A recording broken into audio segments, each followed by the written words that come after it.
sebenarnya ialah hamba Allah, maka kelupaan itu menyebabkan manusia yang nasyan, yang lupa ini, terlupa dia statusnya hamba, maka dia terlupa akan tanggungjawab. Bahkan bukan sekadar tanggungjawab, tetapi kewajipan yang telah diperintahkan oleh Tuhannya. Tuhan yang menjadikannya, Tuhan yang memberikannya rezeki, Tuhan yang menghidupkannya dan akan mematikannya dan akan menghidupkannya semula. Maka dia terlupa. Kerana itu dalam hidup ini, kita jangan terlupa yang kita ini statusnya hamba. Maka bila hamba, hidup kita tidak 100% bebas buat apa sahaja yang kita mahukan. Ataupun hari ini kita boleh buat suka kita, bila kita nak kita buat, bila kita tak mau kita tinggalkan. Tidak. Kita ada kewajipan yang perlu kita lakukan kerana status kita ini ialah hamba.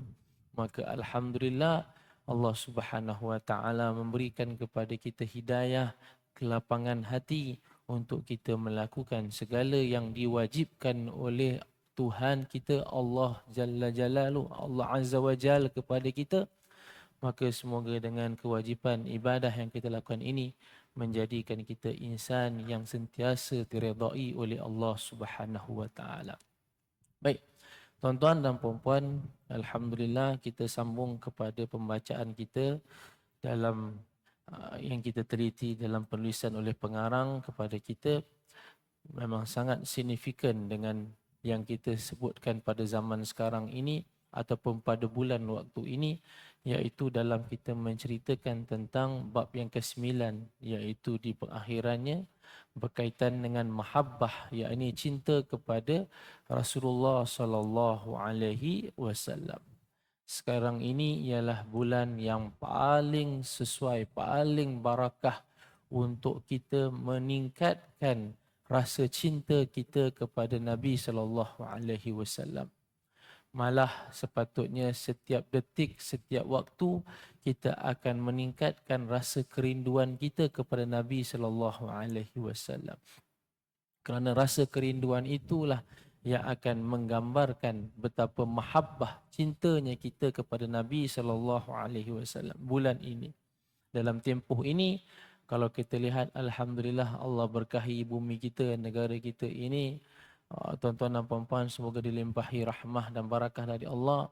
Kerana sekarang ini banyak musim-musim majlis-majlis salawat, majlis-majlis yang padanya manusia berhimpun, umat Islam berhimpun, mengalunkan selawat kepada Nabi sallallahu alaihi wasallam, dan ada padanya tausiah saling mengingati peringatan daripada alim ulama yang berketurunan Nabi sallallahu alaihi wasallam, mengingatkan kepada kita tentang betapa wajib dan pentingnya kita untuk mengikut jejak langkah sunnah Nabi sallallahu alaihi wasallam dalam kehidupan. Dan itulah di antara petanda kita cinta kepada Nabi sallallahu alaihi wasallam. Kerana itu kata para ulama mengingatkan pada kita bahawa sesungguhnya kalau kita lihat ibu-ibu ayah-ayah yang Allah Subhanahu wa taala rahmati, suatu kalam atau suatu ungkapan yang sangat indah, sangat cantik. Kenapa pentingnya mahabbah cinta kepada Rasulullah ini penting dalam hati kita? Kerana mahabbah atau cinta kepada Rasulullah sallallahu alaihi wasallam ini sangat penting kerana ia akan membuka, bila cinta kepada Rasulullah itu masuk dalam hati, mahabbah itu masuk dalam hati manusia, maka hati manusia itu akan terpandu, segala anggota-anggotanya akan terpandu untuk melakukan ibadah di sisi Allah Subhanahu wa taala. Dia umpama suatu sinaran yang akan menyuluh terang dalam kehidupan manusia. Ada sahaja cinta kepada Nabi sallallahu alaihi wasallam, maka terang hatinya. Masuk sahaja cinta kepada Nabi sallallahu alaihi wasallam, hati terang. Bila hati terang, maka anggota akan terpandu. Terpandu apa? Terpandu untuk melakukan segala kebaikan yang diperintahkan oleh Allah Subhanahu wa taala dan yang ditunjukkan dalam sunnah Nabi sallallahu alaihi wasallam. Kerana itu anak murid Imam Malik satu ketika bila dia berdialog dan dia berbicara, bahawa diingatkan kepada kita bahawa dalam satu sesi bila ditanyakan, Sayyidina Imam Malik mengingatkan, bayangkan ibu-ibu ayah-ayah yang Allah Subhanahu wa taala kasih sekalian. Kalau kita lihat suatu kota yang biasa, tapi akhir sekali digelar dengan nama yang hebat, Madinah Al-Munawwarah. Contoh, Madinah Al-Munawwarah. Apa maksud Al-Munawwarah? Iaitu satu kota yang bercahaya. Bercahayanya kota itu, bercahayanya Madinah itu bukan sebelum itu. Malah sebelum itu ada perpecahan kaum terbahagi kepada dua puak dan sebagainya. Tetapi bila tatkala Nabi SAW masuk ke kota tersebut, dinamakan sebagai Madinah yang sebelum itu Yathrib, dimasukkan maka bercahaya keseluruhannya dan disambut Nabi SAW dan dihargai Nabi, dijulang Nabi SAW. Bila dijulang Nabi SAW, dihargai Nabi SAW, walaupun Nabi datang berhijrah ketika itu, maka sebagai timbal baliknya, sebagai suatu ganjarannya, maka kota tersebut menjadi kota yang munawwarah, iaitu kota yang sangat terang benderang bercahaya, tuan-tuan dan puan-puan. Masya Allah. Dan kaum di situ terbuka hati mereka walaupun sebelum itu dua puak. Akhir sekali bila Nabi masuk dalam bumi tersebut, tempat tersebut, maka kota yang bercahaya tadi akhir sekali dihuni oleh dua kaum yang dahulunya berpecah, berpuak-puak. Akhir sekali bersatu menjadi suatu ummah, suatu hubungan persaudaraan yang hebat. Maka di situ kalau kita lihat, maka bumi Madinah Al-Munawwarah itu terus barakah menjadi suatu kerajaan yang pertama ditubuhkan oleh Nabi SAW. Orang lain mengambil, kerajaan-kerajaan lain mengambil role model di situ. Orang bukan Islam duduk berpayung di bawah Nabi SAW. Bukan saja orang Islam di Madinah, malah di Madinah orang bukan Islam pun duduk. Mereka duduk aman, tenteram di bawah jagaan Nabi SAW. Dan mereka juga sama-sama menghargai Nabi dan menjulang kepimpinan Nabi SAW. Kerana itu ibu-ibu, ayah-ayah yang Allah rahmati, itu bila Rasulullah masuk dalam kota, kerana itu diceritakan kepada kita, bayangkan kalau cinta kepada Rasulullah dan Rasulullah SAW itu berjaya masuk cintanya dalam hati kita. Cintanya dalam hati kita, maka akan teranglah hati kita. Maka bila terang hati manusia, maka akan terpandulah seluruh anggota ini untuk melakukan segala yang diperintahkan Allah dan meninggalkan segala yang dilarang.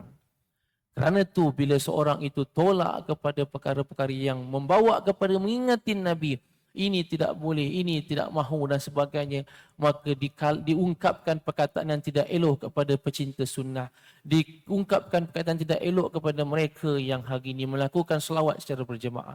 Sebenarnya berkemungkinan besar hati mereka ada ketutupan di situ terhadap cinta kepada Nabi SAW.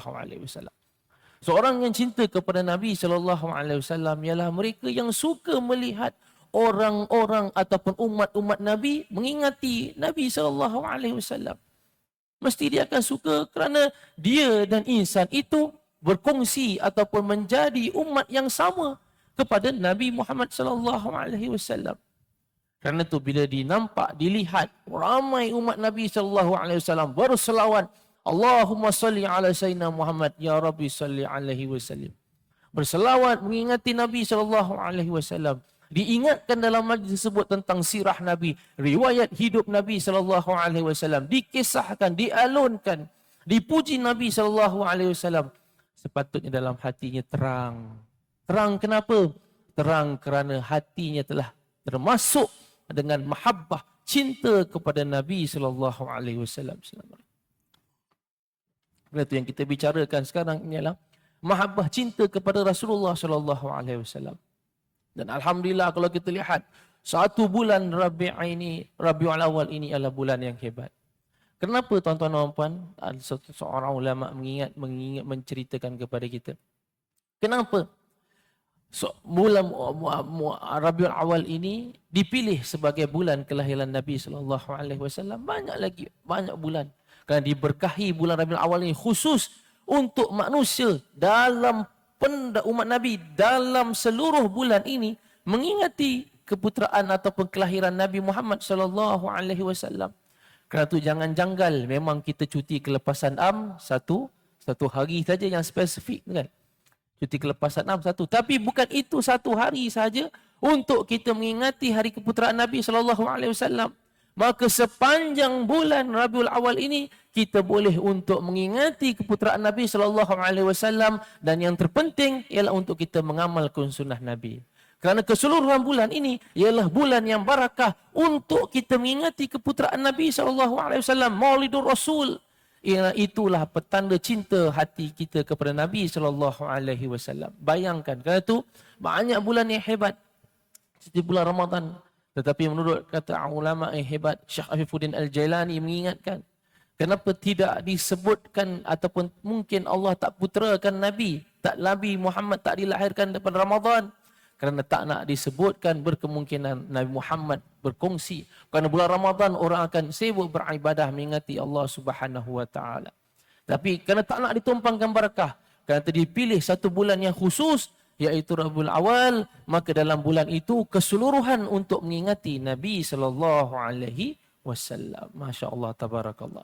Baik, kita ambil sedikit apa kata pengarang dalam bab mensyarahkan kepada kita tentang mahabbah atau cinta kepada Nabi.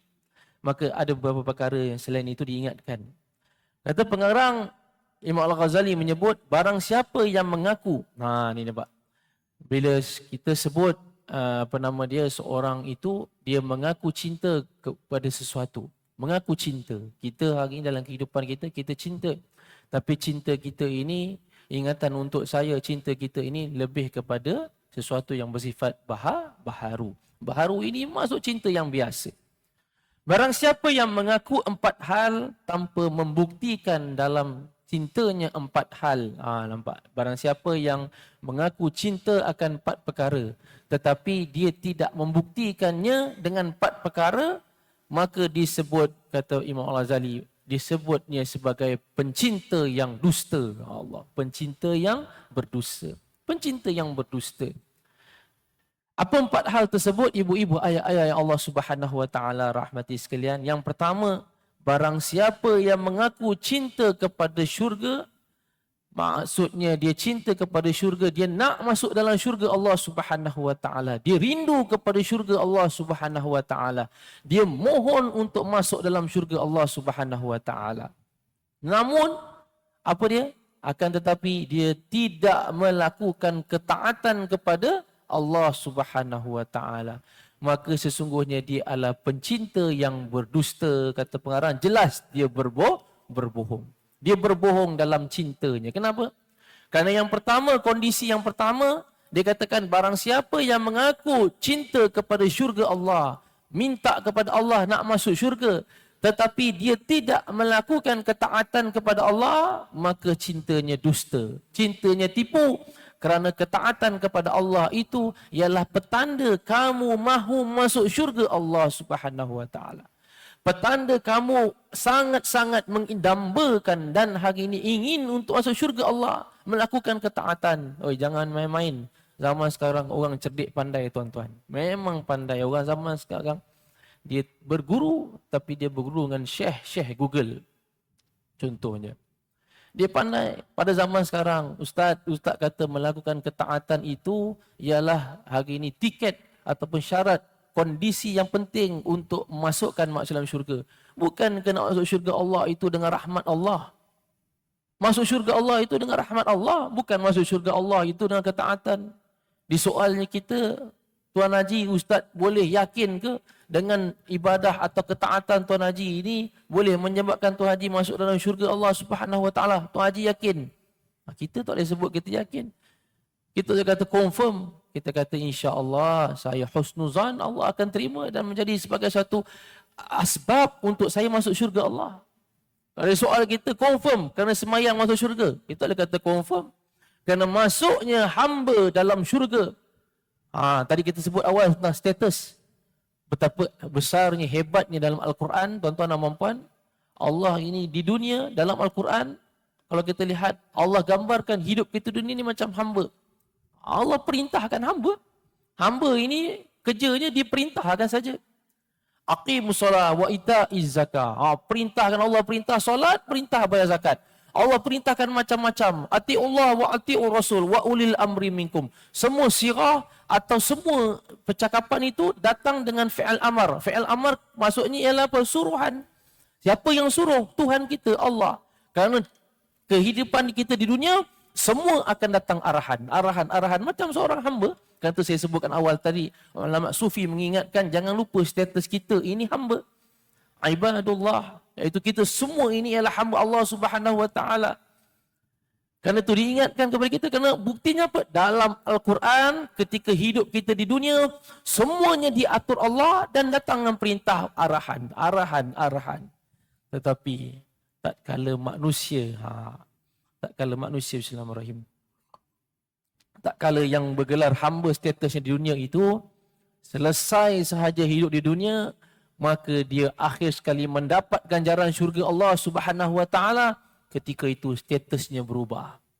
Berubah apa? Allah dah tak gelar dia, Allah dah tak anggap dia sebagai hamba lagi, tetapi Allah dah anggapnya seolah-olah menjadi seorang raja yang hebat. Karena itu Allah letakkan dirinya, tempatkan di mana? Tempat dalam syurga Allah Subhanahu wa taala. Karena itu kalau kita lihat nikmat-nikmat dalam syurga Allah, tuan-tuan dan puan-puan, seolah-olah nikmat dalam syurga, yang nikmat dalam yang seorang raja dapat. Apa yang nak makan boleh makan, di bawah kaki mengalir sungai-sungai yang hebat, masya-Allah tabarakallah. Apalagi diletakkan dengan badan ini sundus yang istabrak, baju-baju dengan permata-permata yang hebat. Dan hari ini didampingi oleh hurun ain, bidadari-bidadari yang cantik-cantik, masya-Allah tabarakallah.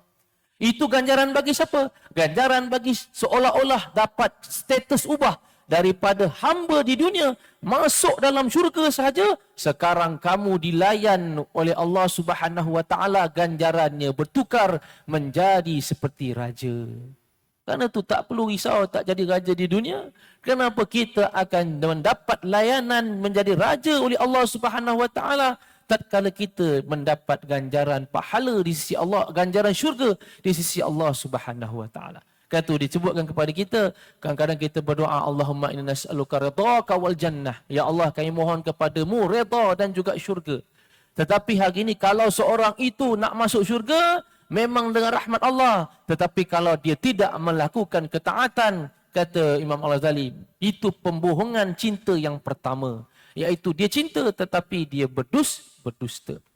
Dan yang kedua ialah apa? Yang kedua ialah siapa yang mengaku cinta Nabi namun tidak menyukai ulama dan fuqara. Dia cinta kepada Nabi tetapi dia tak suka kepada ulama dan fuqara dan fuqara, iaitu orang yang fakir yakni dan juga orang yang ulama, orang yang alim, pewaris Nabi sallallahu alaihi wasallam. Kenapa? Kerana segala yang dibawa oleh Nabi, segala yang sunnah-sunnah yang disampaikan oleh Rasulullah, yang dipusakakan oleh Nabi, semua itu akan terzahir pada diri seorang ulama.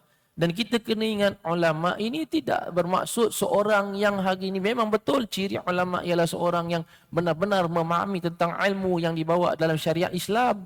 Tetapi tak semestinya jawatannya sekian, tak semestinya statusnya sekian. Siapa-siapa sahaja Allah Subhanahu wa taala boleh mengangkat darajatnya sebagai seorang ulama dengan pentingnya seorang itu mengetahui tentang hukum hakam agama dan mengamalkannya seperti yang diajar oleh Nabi sallallahu alaihi wasallam. Karena itu kalau kita cinta kepada Nabi, waris kepada Nabi, al-ulama warithatul anbiya, iaitu ulama ini pewaris kepada Nabi, maka hendaklah kita cinta kepada ulama. Kenapa? Kerana mereka itu ialah di antara petanda kita cinta kepada Rasulullah dan mereka itu ialah waris Nabi sallallahu alaihi wasallam. Tuan-tuan dan puan, ibu-ibu, ayah-ayah yang Allah Subhanahu wa taala kasih.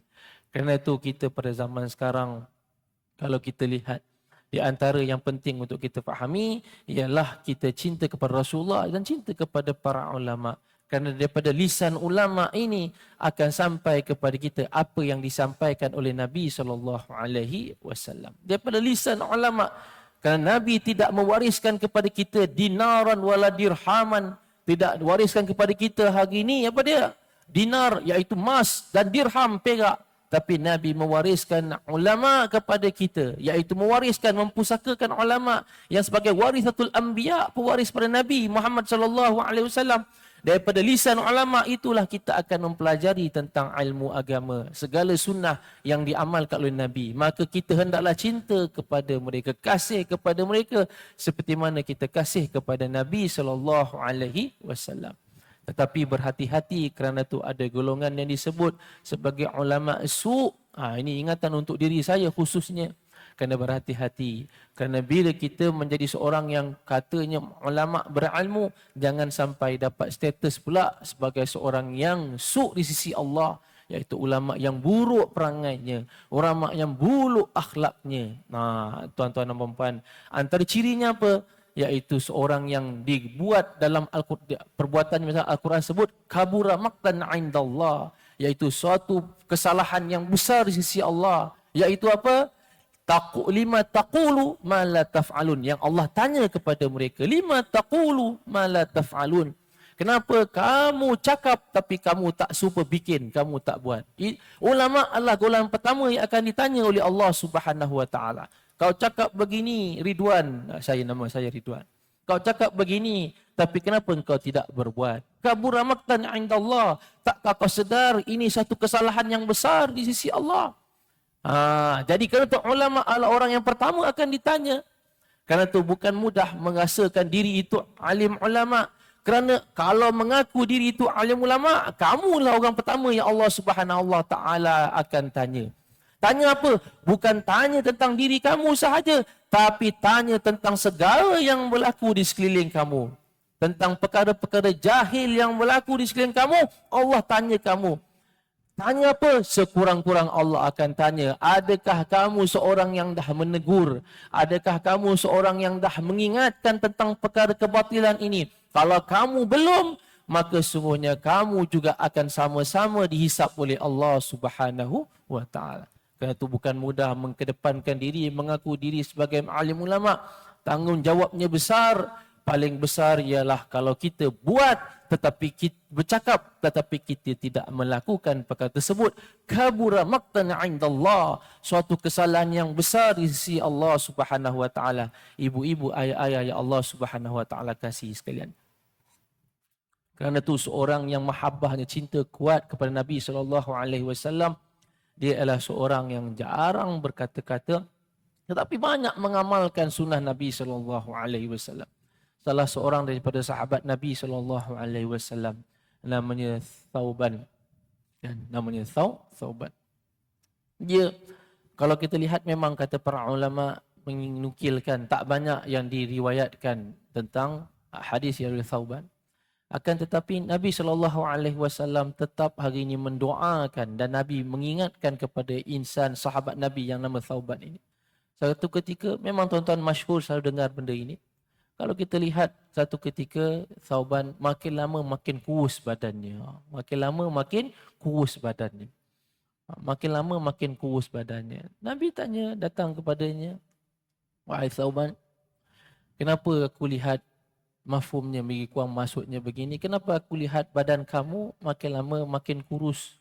Makin lama makin kurus. Adakah kamu sakit dan sebagainya? Dia kata, ya Rasulullah, sesungguhnya aku memang dalam keadaan yang tak sakit, tapi aku menderitai suatu perkara. Apa yang kau deritai? Sesungguhnya aku menderitai lawan perasaan aku. Lawan perasaan aku, lawan kerisauan, gundah gelananya hati aku. Kenapa? Ya Rasulullah, sesungguhnya hari ini aku sekarang berada di hadapan kau. Aku sekarang berada di hadapan kau dan kau di hadapan aku, ya Rasulullah. Aku duduk dengan kau. Segala perbuatan kau aku contohi dan aku ikut engkau, ya Rasulullah. Kerana aku kasih dan sayang kepada engkau, ya Rasulullah. Dan kasihnya aku kepada engkau dan juga segala yang aku fikir tentang engkau, ya Rasulullah, melebihi daripada kasihnya aku kepada diri aku. Dan juga hari ingatnya aku kepada diri aku. Aku ingat kepada engkau lebih daripada aku mengingati diriku. Masya Allah, tuan-tuan. Aku ingat kepada engkau lebih daripada aku ingat kepada diriku. Masya Allah. Tetapi ya Rasulullah, satu ketika, tatkala nanti engkau telah pergi menghadap Allah Subhanahu wa taala, kau telah kembali ya Rasulullah, maka sungguhnya engkau confirm akan ditempatkan dalam syurga Allah Subhanahu wa taala. Engkau akan ditempatkan dalam syurga Allah Subhanahu wa taala. Dan di situ timbul gundah gelana dalam hati aku, ya Rasulullah, bagaimana tempat aku ketika itu? Adakah aku akan dapat teruskan kelaziman untuk melihat dan menatap wajah engkau, ya Rasulullah? Seperti mana hidup aku di dunia ini senang, tenang, hati aku sangat dalam keadaan ketenangan jiwa melihat wajah engkau, ya Rasulullah. Maka Rasulullah SAW ungkapkan yang selalu kita dengar pendek tetapi sangat mendalam. Sedarilah wahai Thauban, sesungguhnya di syurga Allah ialah engkau akan bersama dengan aku jika engkau kasih dan cinta kepada aku, kerana sungguhnya mereka yang masuk dalam syurga Allah akan bersama dengan siapa yang mereka kasihi dan cintai. Masya Allah. Itu kasihnya kita kepada Nabi ini akan membawa kita kepada syurga Allah Subhanahu Wa Taala. Kerana itu kasihnya Nabi kepada kita sama juga. Kerana itu tuan-tuan dan puan-puan, teringat saya nak tentang sikit kongsi sedikit. Betapa ulama menceritakan kepada kita tentang kasihnya Nabi sallallahu alaihi wasallam. Allah kasihkan Nabi, Allah beri Nabi sesuatu. Kasihnya Nabi pula, Nabi berikan kepada kita ini sesuatu yang sangat hebat. Apa dia? Antaranya yang hebat, iaitu kalau kita lihat Telaga Al-Kautsar. Apa dia? Telaga Al-Kautsar. Masya Allah. Telaga Al-Kautsar ini kecintaan Nabi kepada umat Nabi SAW. Kita umat Nabi tak? Ya. Allahumma salli ala Sayyidina Muhammad, ya Rabbi salli alaihi wasallam. Jangan lupa selawat, tuan-tuan. Kasihnya Nabi SAW kepada kita, Nabi berkongsi tentang pemberian Allah Subhanahu Wa Taala kepada Nabi. Kita ambil sedikit loceng yang mana bunyi, tapi sekejap tuan-tuan. Dah terbuka ni, kita habiskan sikit boleh Tuan-tuan dan puan, ibu-ibu, ayah-ayah Allah Subhanahu Wa Taala kasih. Satu ketika Nabi SAW dalam hadis sahih mafhumnya, Nabi sedang duduk berehat dan Nabi terlelap tertidur. Kemudian Nabi terjaga. Dan Nabi terjaga, maka Nabi tersenyum. Maka Sayyidina Anas menanya kepada Nabi, ya Rasulullah, kenapa tiba-tiba kau tersenyum ini? Kenapa kau tiba nampak gembira, senyum gembira? Maka Rasulullah SAW menyebut, sesungguhnya Allah Subhanahu Wa Taala memberiku satu pemberian dalam syurga. Allah Subhanahu Wa Taala memberiku satu pemberian dalam syurga yang sangat hebat. Apa pemberian itu? Allah memberikan kepadaku satu telaga yang umpamanya sungai yang besar. Sungai yang mengalir luas. Luasnya sungai ini mengalirnya seluas mata memandang. Masya Allah. Seluas mata memandang. Dan sungai itu dinamakan sebagai Telaga Al-Kautsar. Dan dalam hadis yang lain diriwayatkan ketika Nabi SAW dalam peristiwa Isra' dan Mi'raj, Nabi berjalan bersama dengan Sayyidina Jibril alaihi salam. Berjalan bersama Sayyidina Jibril alaihi salam, maka Nabi lihat suatu sungai yang sangat hebat dalam syurga Allah Subhanahu Wa Taala. Sungai yang mengalir padanya, sesuatu sungai yang tak disebut dalam hadis, mengatakan tidak, Nabi gambarkan tidak terlalu dalam kerana boleh dimasukkan tangan di situ. Mengalir dalam keadaan yang jernih. Maka Nabi tanya kepada Jibril, sungai yang indah ini dalam syurga Allah yang sangat hebat ini Jibril, sungai ini sungai apa? Apa yang siapa mempunyai sungai ini dan apa nama sungai ini? Mahiya ya Jibril? Maka Jibril menjawab, ya Muhammad, sesungguhnya sungai ini ialah sungai engkau ya Allah Subhanahu Wa Taala berikan kepadamu, dan inilah sungai yang dinamakan dengan Telaga Al-Kautsar. Maka bila umat Nabi SAW seperti kita ini menjadi umat yang melakukan ketaatan kepada Allah dan mencontohi pusaka sunnah Nabi SAW, maka dengan rahmat Allah kita diizinkan masuk syurga. Maka kita akan berpeluang untuk merasai kenikmatan nikmat Telaga Al-Kautsar. Nabi kongsi dengan kita nikmat tersebut. Nabi izin kongsi dengan kita untuk nikmat tersebut. Maka dapatlah kita rasa kenikmatan minum Telaga Al-Kautsar. Apa kenikmatannya tuan-tuan dan puan-puan? Warnanya digambarkan dalam hadis Nabi SAW. Abyadu min laban. Abyad min laban. Abyad ni putih. Abyadu minal laban. Laban ini maksudnya susu, maksudnya lebih kurang susu. Susu ini dah putih betul. Susu memang putih. Warnanya lebih putih daripada susu. Masya Allah. Warnanya lebih putih daripada susu. Dan bukan saja warna saja putih. Tetapi dia punya apa? Rasanya atyab, lebih taib, lebih sedap, lebih enak daripada apa? Digambarkan daripada asal, iaitu daripada madu. Semua orang hari ini madu. Kenapa? Madu ini satu rasa yang sangat menyedapkan, sangat menenangkan. Oh Allah, bila masuk madu tu rasa macam syifa sangat dalam badan. Dan rasa itu lebih atyab. Rasa Telaga Al-Kautsar ini lebih atyab, lebih sedap yang Allah ciptakan daripada madu. Madu apa? Di dunia ini. Dan kemudian bukan saja dia punya dia punya baunya lebih enak, lebih wangi, lebih sedap baunya daripada milk, daripada kasturi. Masya Allah, tabarakallah. Semua itu gambarkan kepada kita contoh-contoh Telaga Al-Kautsar punya sifat. Masya Allah. Dan pada ketika itu Nabi menyebut dengan seluas mata mandang itu akan ada padanya koleh-koleh ataupun gayung-gayung ataupun pencedok-pencedok. Untuk apa? Kata Nabi, untuk umat-umat aku datang minum dalam Telaga Al-Kautsar itu. Dan aku akan panggil mereka untuk datang minum dalam telaga ini. Kongsi nikmat pemberian Allah kepada aku ini, Telaga Al-Kautsar. Kamu semua umat aku minum. Masya Allah. Minum, rasa. Bila Allah beri kepada kita dah hebat dalam syurga. Bayangkan Allah beri kepada Rasulullah Telaga Al-Kautsar, lagilah hebat.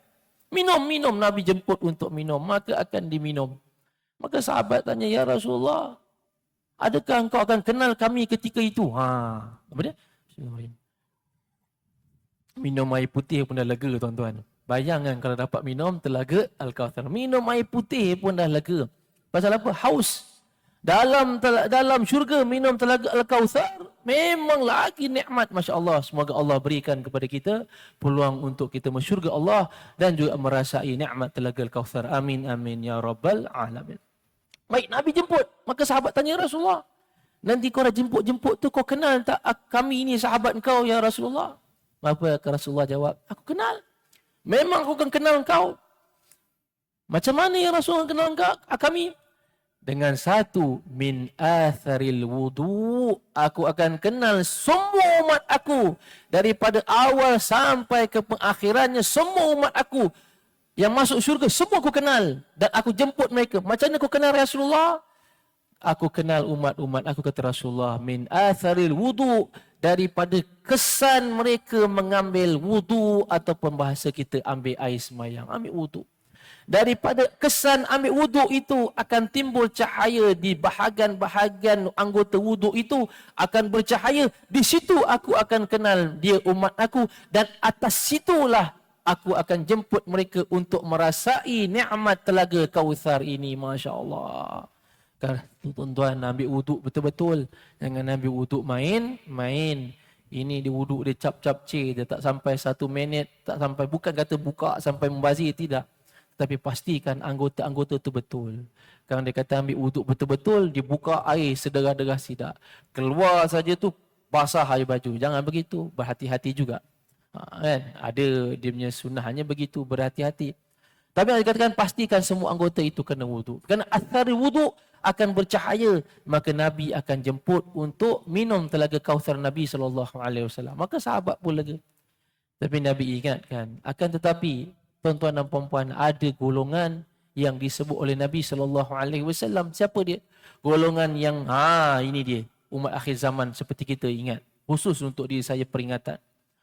Jangan kita jadi golongan yang kata Nabi SAW, ada golongan yang dihalang. Aku dah jemput dia untuk minum. Tetapi akhir sekali dia baru nak minum, malaikat Allah Subhanahu Wa Taala dalam syurga halang dia minum. Masya Allah. Rasulullah dah panggil minum, malaikat Allah kata, jangan bagi dia minum. Ya Rasulullah, jangan bagi minum. Muhammad, kau jangan bagi dia minum. Maka Rasulullah tanya kepada malaikat pada ketika itu, kenapa kau tak bagi aku minum? Sedangkan dia ni umat aku. Aku kenal dia daripada athari sujud, daripada athari wuduk, minta maaf. Daripada kesan dia berwuduk, aku kenal dia. Kenapa kau halang aku daripada bagi dia minum Telaga Kautsar ini? Muhammad, memang betul engkau kenal dia sebagai umat engkau daripada wuduk yang dia lakukan. Athar wuduk, kesan wuduk itu. Tetapi sesungguhnya jangan bagi dia minum kerana engkau tak tahu apa yang dia buat setelah ketiadaan ataupun kewafatan kau ya Muhammad. Maka Allah kata, apa yang dia buat setelah kewafatan aku? Sesungguhnya Muhammad setelah kewafatan kau, dia menjadi seorang hari ini yang munafik, iaitu seorang yang berpaling-paling wajahnya daripada ajaran kau. Seorang hari ini yang zalim kepada apa yang telah engkau syariatkan, bawa dan syariat Allah, risalah engkau. Seorang hari ini yang membawa manusia kepada kemaksiatan. Seorang yang mengubah hukum Allah Subhanahu wa taala. Seorang yang melakukan perbuatan yang hari ini menjelekkan, mengotorkan syariat engkau. Maka sungguhnya kerana itu aku sebut kau tak tahu apa yang mereka lakukan. Maka mereka ini adalah golongan munafik, fasik, murtad dan sebagainya. Kerana itu halang mereka ya Muhammad. Maka Rasulullah kata kalau begitulah perbuatan ini, walaupun dia melakukan solat, aku kenal daripada athar wuduk, tapi fasuqah, berambus, keluar. Jangan minum. Allahu Akbar. Tuan-tuan dan puan-puan, sidang jemaah yang Allah kasih sekalian. Kerana itu ibu-ibu, ayah-ayah yang Allah Subhanahu wa taala kasihi, bersyukur kita kehadrat Ilahi. Semoga Allah Subhanahu wa taala mengizinkan kita menjadi seorang yang hari ini disebutkan kepada kita, seorang yang betapa cintanya Nabi izinkan kepada kita untuk minum telaga Kauthar yang tadi. Semua kita diizinkan dan kita mendapat kerahmatan dari Allah Subhanahu wa taala, dan juga kita ditempatkan dalam syurga Allah dan kecintaan kita kepada Nabi sallallahu alaihi wasallam. Dan tuan-tuan dan puan-puan sidang jemaah yang Allah kasihi, kita sambung satu saja yang terakhir, iaitu lalu barang siapa yang mengaku taat kepada neraka atau takut kepada neraka tetapi tidak meninggalkan maksiat, tanda dia dusta. Dan juga iaitu sebagai seorang yang mengaku taat kepada takut kepada neraka Allah tetapi dia tidak meninggalkan larangan Allah, maka itu juga dikira sebagai seorang yang berdusta dengan cintanya. Tuan-tuan dan puan-puan, itulah di antara 4 perkara yang disebut oleh Imam Al-Ghazali dalam kitab ini, iaitu 4 perkara dalam sambungan ataupun daripada mahabbah cinta kepada Nabi SAW ini. Sambungan daripada itu dibicarakan tentang 4 yang tadi. Semoga kita menjadi seorang yang mengaku cinta kepada Allah Subhanahu wa taala, maka kita akan melakukan ketaatan. Cinta kepada sunnah Nabi, maka kita akan mencintai alim ulama dan mencontohi sunnah Nabi yang ditunjukkan oleh mereka. Dan kita mengaku cinta dan mahukan syurga, kita melakukan ketaatan. Dan kita kita takut kepada neraka Allah Subhanahu wa taala, maka kita meninggalkan larangan Allah Subhanahu wa taala.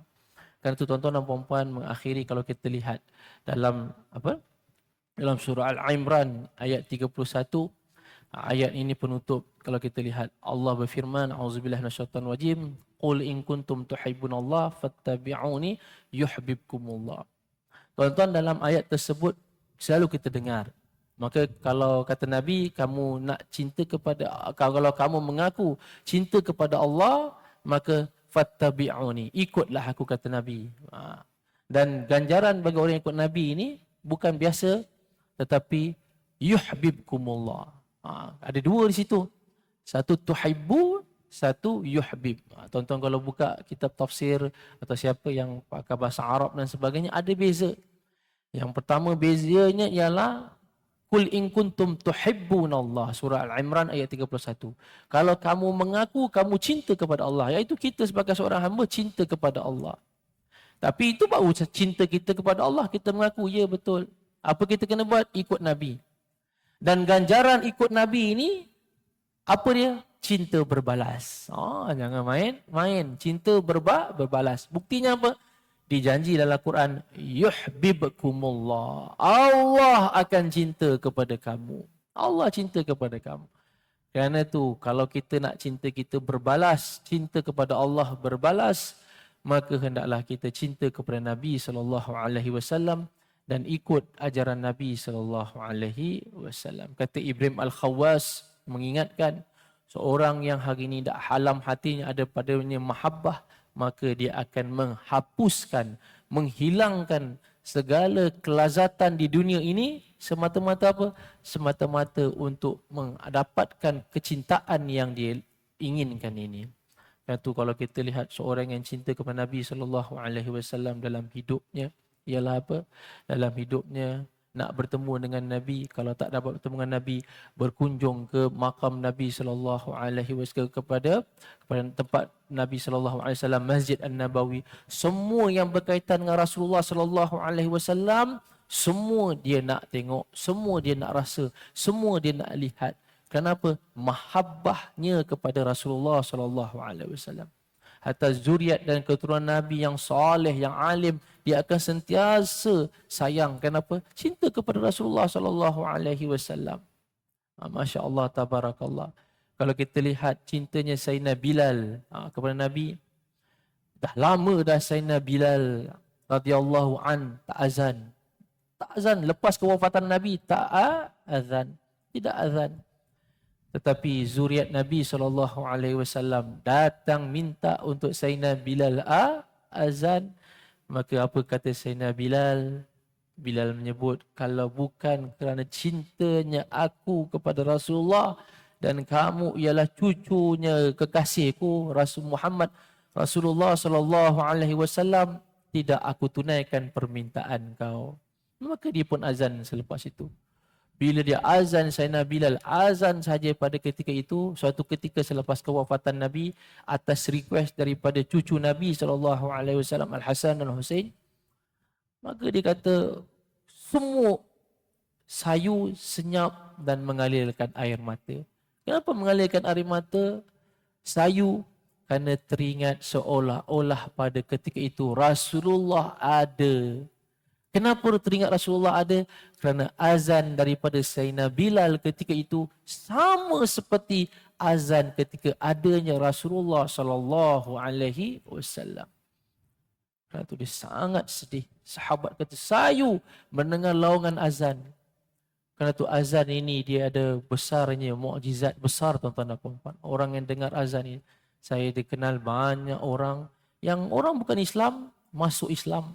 Tanya masuk Islam kenapa? Rumah saya ustaz dekat dengan orang Islam punya surau. Jadi hari-hari saya dengar azan.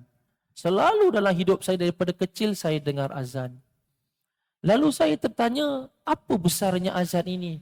Pernah satu ketika akhir sekali saya buka, saya lihat terjemahan azan. Dan bila terjemahan azan itu saya tengok laungan satu-satu. Maka di situ saya mengatakan bahawa inilah seruan yang sebenar, seruan yang sah, seruan yang hakiki untuk aku ini mencari ketenangan dalam hidup.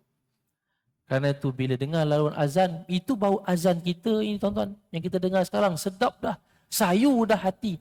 Bayangkan azan daripada Sayyidina Bilal ketika itu. Sahabat terdiam, sayu, tenang, menitiskan air mata. Kenapa?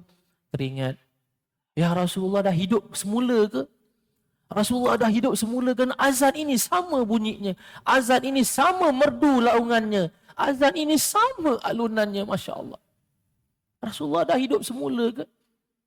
Tidak, rupanya Bilal, Sayyidina Bilal radhiyallahu an, azan. Kenapa? Atas sebab mahabbahnya, cinta kepada Nabi SAW. Lalu tak sampai hati untuk menolak permintaan cucu Nabi SAW, zuriat Nabi. Yang tu bila kita cinta kepada Rasulullah, maka buktikan cinta kita kepada Nabi SAW. Semoga Allah Subhanahu Wa Taala mengasihi kita. Bulan Rabiul Awal ini kita penuhi dengan salawat ke atas Nabi SAW dan mengamalkan segala sunnah yang ditinggalkan kepada kita. Semoga Allah memberkahi kita. Allah menjadikan kita umat Nabi yang hebat di dunia dan kemudian diizinkan Allah Subhanahu Wa Taala masuk dalam syurga bersama dengan Rasulullah sallallahu alaihi wasallam. Amin amin ya rabbal alamin. Bismillahirrahmanirrahim. Allahumma 'allimna ma yanfa'una wanfa'na bima 'allamtana wa zidna ya Allah min ladunka 'ilman wa fahman ya rabbal alamin. Wa sallallahu ala sayyidina Muhammad wa ala alihi wa sahbihi wa barik wasallam. Alhamdulillahirabbil alamin. Assalamualaikum warahmatullahi taala wabarakatuh.